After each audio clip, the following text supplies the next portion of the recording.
let's get into the main topic of the show. So we wanted to give you guys some tips on how to stay healthy this holiday season. Yeah. So the first one that I wanted to talk about was to get moving or to stay moving and keep on your regular fitness routine.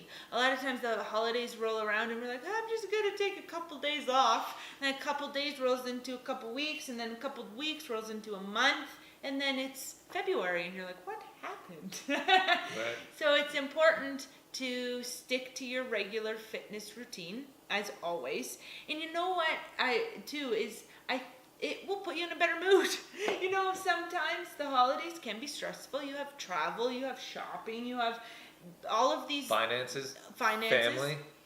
all of these things that can cause more stress. So it's an even more important time to be working out to relieve that stress. Yeah, so working out, exercising is the number one way to reduce stress. Mm-hmm. Unfortunately, when our stress levels are the highest, that's the least amount of time we do work out. Yes, that's funny. Kind of crazy. Yeah. So work out, stick with your routine.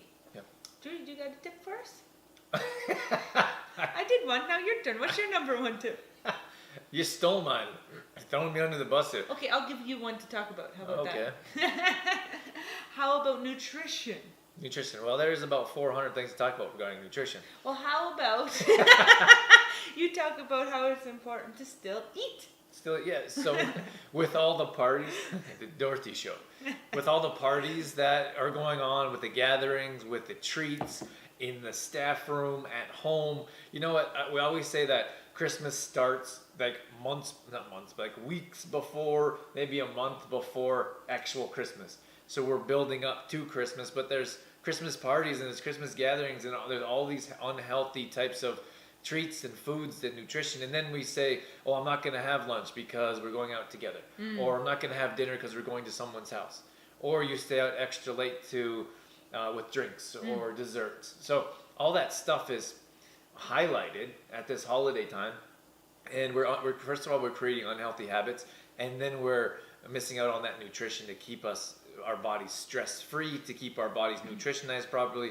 to have the energy we need to get through the holidays. So that's all very important to reasons why you should pay attention to your nutrition. So eat your fruits and veggies.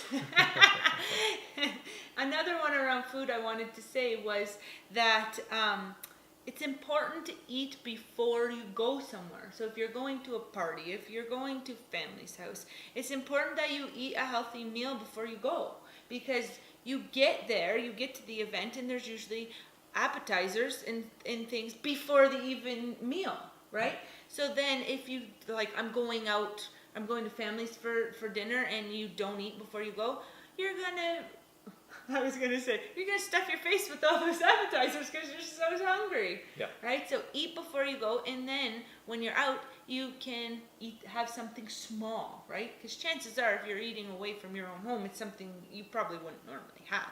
So then you have the opportunity to eat something smaller. Yeah, most of us starve ourselves. Like, oh, we're going to go have a big meal at so-and-so's house. Yeah. So we have nothing. You know, we usually eat at 5 o'clock or 6 o'clock, so you get off work, and you don't eat anything 3, 4 o'clock, and then you're getting there, usually eat later when you're going to family or friend's house. So it's 7 o'clock, you haven't ate anything, you're starving, and then they bring out deep-fried appetizers or unhealthy dips or chips or whatever it is. You stuff yourself full of that. And then you have the actual meal, which usually includes a dessert afterwards. So if you can have a meal before and then have a small dish, and then hopefully skip out on the desserts. Yes. And you can even bring your own.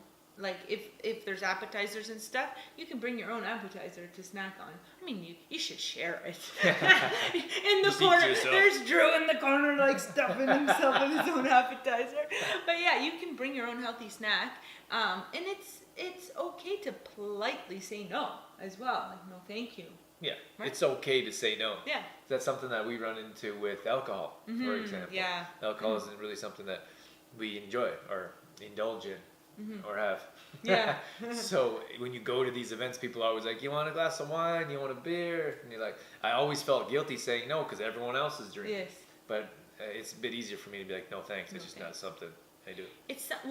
The word no is one of those things that the more you practice saying it, the easier it is. It's like right? a muscle. Yeah. And it's okay to say no. Yeah. And one thing that I usually focus on more than like the food or what's going on is the socializing. Just focus on the socializing, and then you kind of forget about the other stuff. Yeah, so you'll talk to anyone Yeah. for hours. So focus on the socializing. Then you won't even know you're hungry.